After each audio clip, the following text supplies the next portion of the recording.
If women's sexual preferences are liberated and go unchecked, they destroy civilizations. If women are allowed to choose, harems form. If women are allowed a voice in matters that pertain to the safety of a nation, then that nation will die, inevitably. It's as simple as that. Once you realize this, you understand the entire basis behind civilized society. And if not, you'll understand by the end of this video. As this is a complicated subject, let me state briefly what I'm talking about in this video so you can follow along more closely. Women do not, on an instinctual level, care very much about her tribe, nation, or civilization. It's in their nature not to. Women are biological creatures like all others, and they seek to maximize their chances of having viable offspring.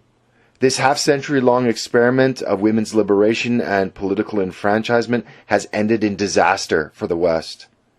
And the damage done to the West may be irreparable, and the only solution would be a return to a more patriarchal society, and this seems highly unlikely.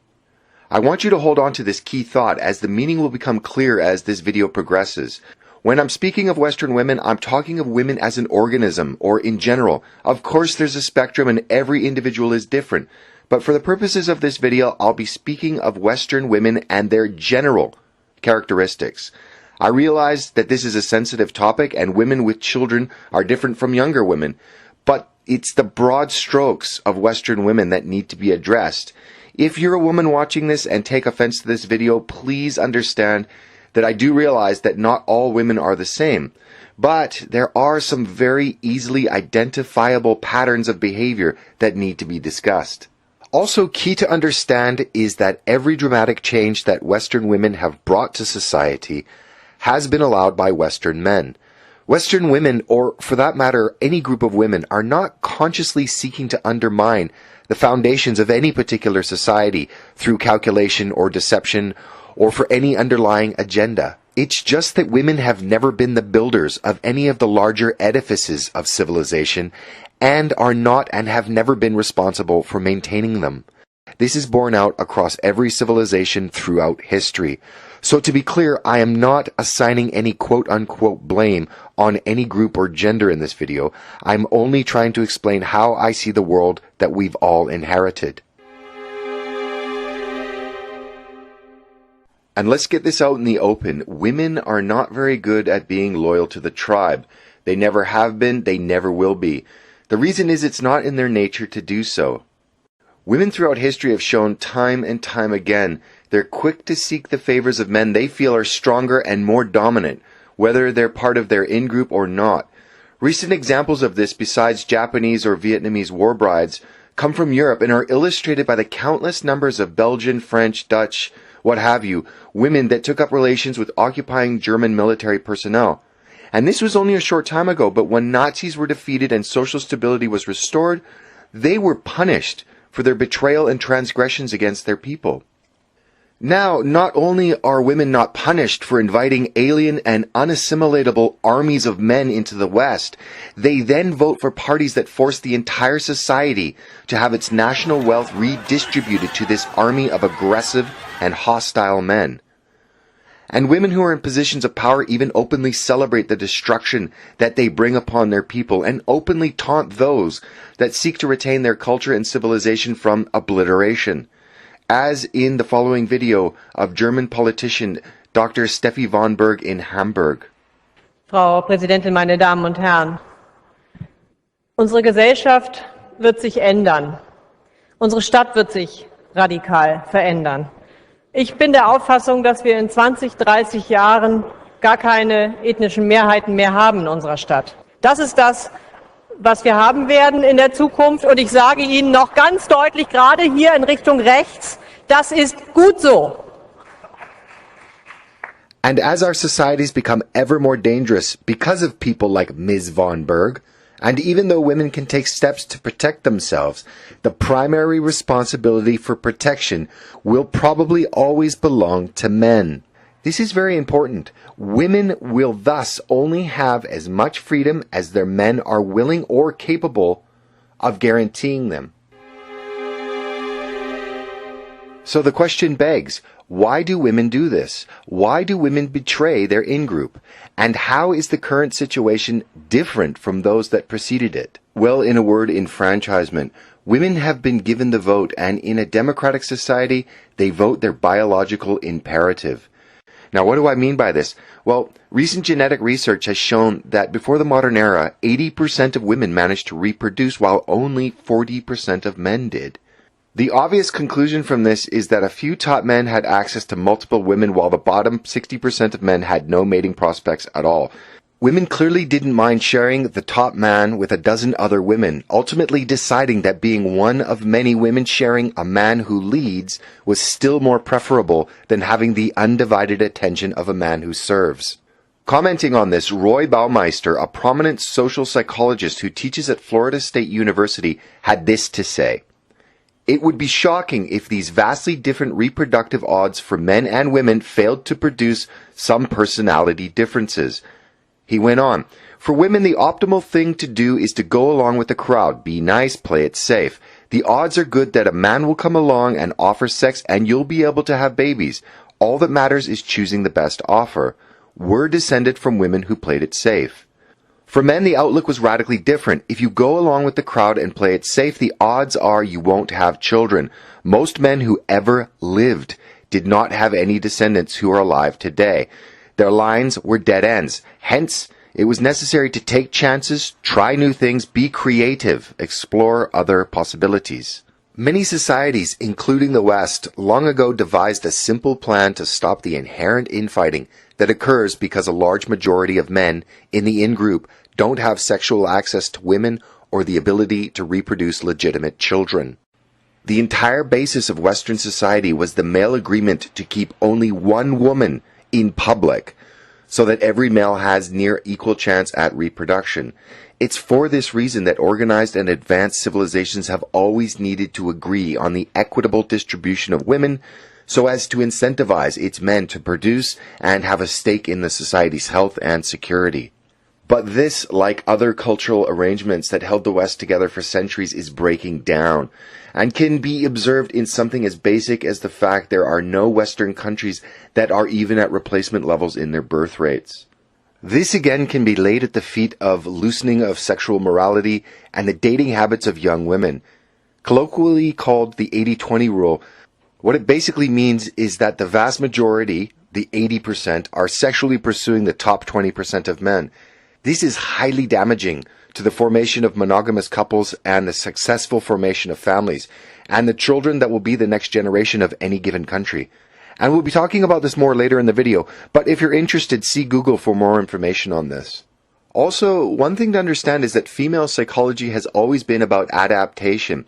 In our tribal past, if women of conquered tribes didn't submit to their new masters, they faced death along with their husbands, brothers, sons, fathers. Even today, many women seek out aggressive men, whether consciously or not, as it seems that this psychology has been ground into women after countless years of our species' evolution. That means criminals, gangsters, and mass murderers are always going to be more attractive to women than hard-working, honest men. They always have been, they always will be. Think of how many women throw themselves at drug dealers versus, for example, math teachers. Sexual attraction is based on this reality for many women, regardless of whether they admit it or not. And the feminization of men in the West, adhering to the repetitive and decades-long diatribe that vilifies anything and all things masculine, are no longer, for many women, attractive potential mates. Especially for women in their critical prime childhood-bearing years. But I do add, this may and does change for many with age. The culture of the sensitive man, the emotional man, the compassionate man is at odds with what women are biologically predisposed to desire. Young women, if they tell you the truth, are drawn to the scoundrel, not the impeccable gentleman with the perfectly manicured fingernails. Afraid. You're trembling. I'm not trembling. Because I'm a scoundrel. There aren't enough scoundrels in your life. I happen to like nice men. Nice man. Very nice. It's so much a part of women's psyche to want the scoundrel. that it's wrapped up in their very DNA. The half-century-long experiment of women's liberation and political enfranchisement has ended in disaster for the West. When you begin to start connecting the dots, you realize that since women have been given the vote, the entire center of politics and thus Western society has shifted ever more to the left.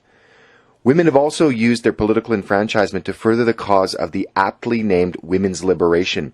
Liberation socially, liberation financially, liberation from family, from motherhood, liberation from religious dogma, and most importantly, sexual liberation. Once women were given equal say in the sphere of politics, it was only a matter of time until our civilization was swept up by the event horizon of its own collapse. All kinds of studies have been done on this subject, as this one from Columbia University, and they all, without exception, note that as women become more, quote-unquote, emancipated, the decline of the family is further accelerated. And as the family disintegrates and women move politically further and further to the left in their voting, many then begin to use the government as a surrogate husband and provider. Women are thus even more liberated from their traditional roles within the family and society at large. In one of the most comprehensive studies of civilizational decline, J.D. Unwin postulates in his book, Sex and Culture, written in 1934, that the main driver for the rise of a civilization is the degree of chastity of the said civilization's women. Unwin, a British social anthropologist at Oxford and Cambridge universities, studied 86 different cultures through 5,000 years of history and found a positive correlation between the cultural achievement of a people and the sexual restraint they observed. Unwin's impetus for the project was to test the Freudian theory that civilizational progress was the product of repressed sexuality. He found that discipline in sexual matters appropriated social energy to more civilizational ends. It's very complicated, but for Unwin, the fabric of society was primarily sexual, and heterosexual monogamy was the optimal arrangement for the planning, building, protecting, and nurturing of the family. If enough heterosexual partners made a monogamous commitment, civilizational energy was directed toward promoting the finest societal foundation possible. Without exception, each civilization he studied allowed its success to alter its moral code. According to Unwin, after a nation becomes increasingly liberal with regards to its sexual morality, it loses its cohesion, its impetus, and its purpose. From a chaste moral code, societies gain what he called expansive energy, and this energy allowed these cultures to expand into other weaker cultures. Now, when you compare the modern Western world with the Islamic one, you see exactly the results that Unwin's theory would predict. By allowing women to fuck freely, the West has de facto entered a matriarchy that disincentivizes young men.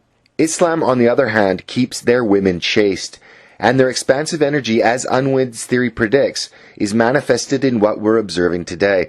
The Islamic culture is the one who's expanding into the West, and it was only recently that the West was able to dominate all other cultures on the planet. Ultimately, each civilization became less cohesive, less aggressive, and less resolute. Civilizations in this liminal phase then collapsed from either A, an internal anarchic revolution, or B, conquest by invaders with greater social energy. Terrifyingly, Unwin also noted that there was no case in any of the studies he'd made in which a culture managed to restrict the sexual freedom of women once they'd been loosened. A feminist society and future is an oxymoron, as it's unsustainable in the long run.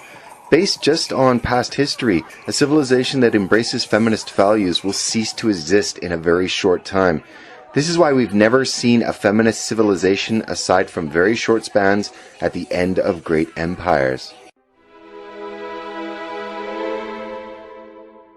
The signs of decline are already observable. While many countries are sliding into social decline, the canary in the coal mine is the self-described humanitarian superpower that pursues a feminist foreign policy. When looking at Sweden, it's one of the most gender-equal countries on earth. And while they've become the rape capital of Europe, they're flushing their culture and country down the toilet and pressing forward in their civilizational suicide at an ever-accelerating pace. The total and complete feminization of Sweden and its men have allowed their women to invite their country's own destruction through the importation of millions of unassimilatable and aggressive people from completely alien cultures. Not only are they borrowing money to fund the colonization of their country, but they are now even creating gender imbalances that will have severe and lasting repercussions on their society's future. And they await their doom with smiles of tolerance and passivity, calm as Hindu cows. Looking again at Unwin's work, he leaves us with a stark dilemma. It may not be possible to save the West. According to his model, this process is irreversible, and the only way to do so would be to restrict the sexual freedom of Western women and move back to a more patriarchal society. And as things stand, this is probably an impossibility. So, instead of having it all, Western women risk losing everything. What are liberal feminists going to do when faced with aggressive gangs of migrants bent on theft and sexual violence? Burn their bras and throw a pocket edition of Cunt, a Declaration of Independence, at them? The violence now being directed toward Western women in their own countries is undeniable proof of the breakdown of the leftist utopian ideals for society. The million migrants that have already arrived and the millions on their way already understand that the West is a toothless civilization ripe for plunder. While Western women might be the ones advocating, whether knowingly or not, for the destruction of the West via misplaced compassion and hyper-emotionalism, it's also the fault of Western men by giving them the choice and allowing their gender's particular predilections to dictate what our civilization's values, priorities, and ultimately what our future should and will be. And maybe Unwin is right. Maybe there is no peaceful way to resolve this crisis of our civilization. Our feminized society hasn't built an equality rainbow that'll usher the West into a nirvana of peace and security based on mutual respect and tolerance. No, it has succeeded in paving the way for the takeover and Islamization of the West. Ironically, it'll be feminine tendencies and policies that rule our society, if not kept in check, that will bring down the more gender-inclusive states of the West and replace them with the tribalism of Africa and the Middle East and the hypermasculinity of Islam. You can have a feminized society, but it won't survive Islam. And here's the crimson red pill of this video. Western men have given Western women freedom of will and choice in their own society. And Western women are now choosing who will take it away from them.